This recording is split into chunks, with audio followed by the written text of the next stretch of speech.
Meus amigos, o porta-voz da frota da Marinha Russa, Alexei Ryulyov, informou agora há pouco que 2 destroyers russos de alto poder de fogo estão se dirigindo agora ao Mediterrâneo. São as fragatas Almirante Makarov e Almirante Gogorovich da frota russa. Essas fragatas estão fazendo a passagem do Mar Negro para o Mediterrâneo.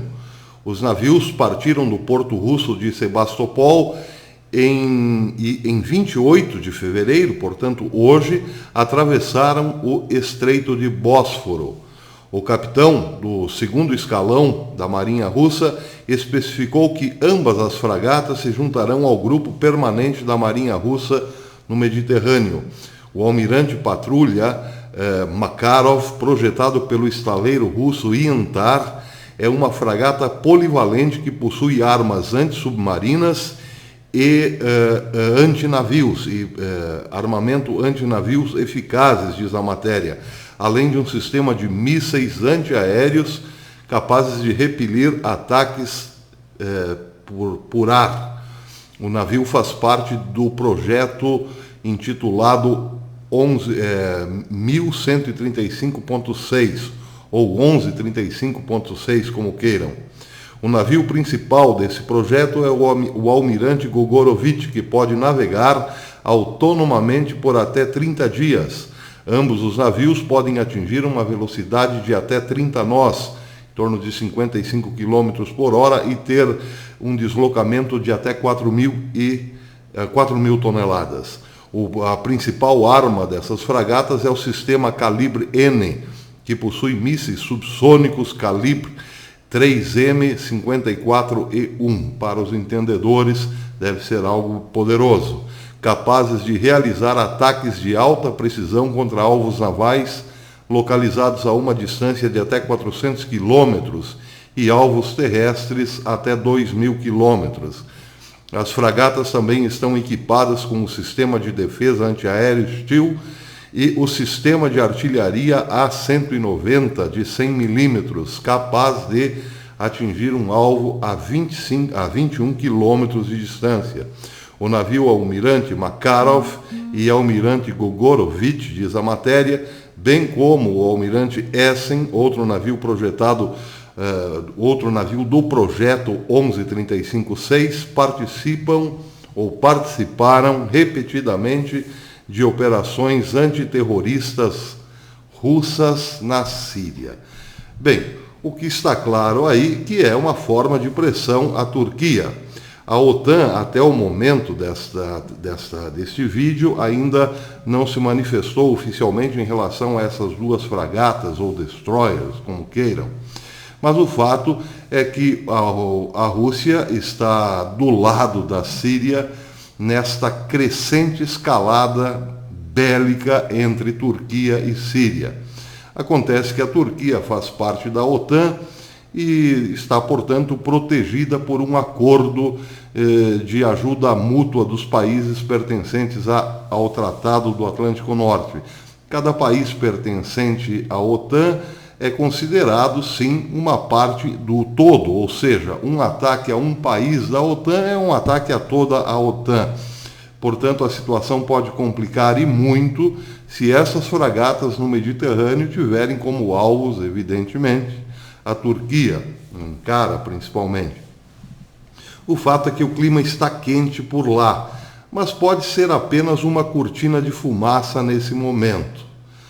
Os navios russos desfilando pelo Mediterrâneo têm, sim, um impacto na mídia, isso é claro, e pode ser usado pela mesma mídia para abafar um pouco outras notícias. Bem, como quem conhece esse canal sabe que nós fazemos sempre um contraponto entre 2 notícias, a segunda notícia, ligada a essa, mas com um enfoque aparentemente diferente, diz respeito às palavras do famoso colunista russo do Kommersant, Mikhail Gurevich. Ele escreveu hoje em sua coluna, intitulada A Web dos Medos derrota qualquer tecnologia e Inovação, um artigo no qual pede às autoridades russas que façam francas e abertas declarações aos cidadãos sobre a disseminação do coronavírus. Ele argumentou que, apesar da tecnologia e da educação, não estamos longe dos tempos medievais, quando confrontados com uma infecção desconhecida. Se a liderança russa tentar ocultar informações precisas do público, o público será governado por rumores não verificados, e isso resultará em pânico ainda maior. A Rússia deveria ter aprendido esta lição de desastres anteriores. Por que, disse ele, pânico ainda maior? Bem, só um minutinho. Mais um trecho da coluna deste jornalista, desse famoso jornalista russo. Ele diz: é um círculo vicioso. O Estado esconde a informação para não causar pânico. E as pessoas são alimentadas com rumores não verificados. E assim alimentam seus próprios medos. Essa cadeia só pode ser quebrada pelo diálogo direto e aberto entre o sistema de política russo e os cidadãos. Bem, o fato aqui é o seguinte: é claro que a informação real não nos chega lá da Rússia sem um grande filtro. A Rússia costuma criticar muito os problemas do Ocidente, principalmente dos Estados Unidos. Mas a mesma mídia que critica o Ocidente faz de conta que lá, na Rússia, é tudo uma maravilha. E não é.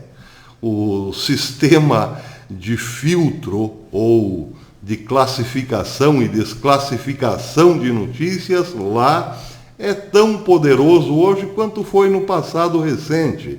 Não pensem que a Rússia é um paraíso democrático. Não é.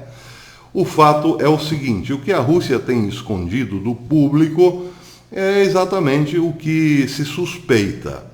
O que a China tem escondido é o mesmo que a Rússia tem escondido. Estamos falando, sim, das duchas Corona, para quem não sabe.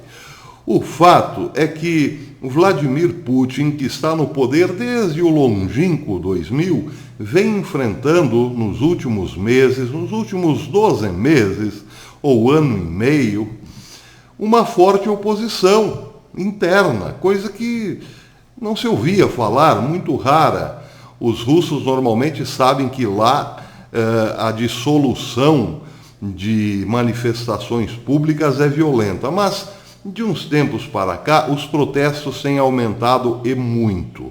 Por quê? Porque a Rússia vive de uma aparência ilusória. Por um lado, é uma grande potência bélica, mas internamente é um país mediano para pobre. 80% da população russa vive com $2.000, enquanto 20% são famílias abastadas. Não existe lá classe média, praticamente.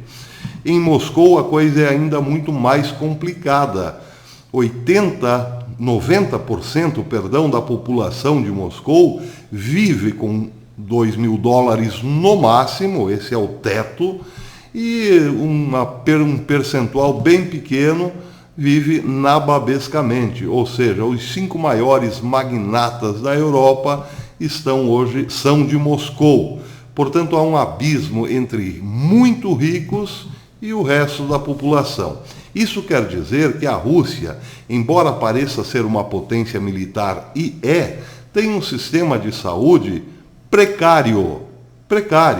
A Rússia é um país gigantesco. Cidades como São Petersburgo ou Moscou têm um bom sistema de saúde.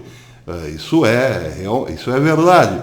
Mas e o resto? O resto vive precariamente. E o povo anda muito insatisfeito. O que esse jornalista está dizendo, na verdade, nas entrelinhas, é que o pavor já toma conta do cidadão russo, das cidades médias e pequenas. porque não são informados pelo governo e, por outro lado, são informados pela mídia sensacionalista. E aí, é claro, a tendência do pânico e da revolta a crescer é muito grande. Bem, ele sugere que a Rússia faça o seguinte: jogue limpo, seja transparente, fale francamente com o povão o que está acontecendo. É claro que não vai rolar, ingenuidade do moço.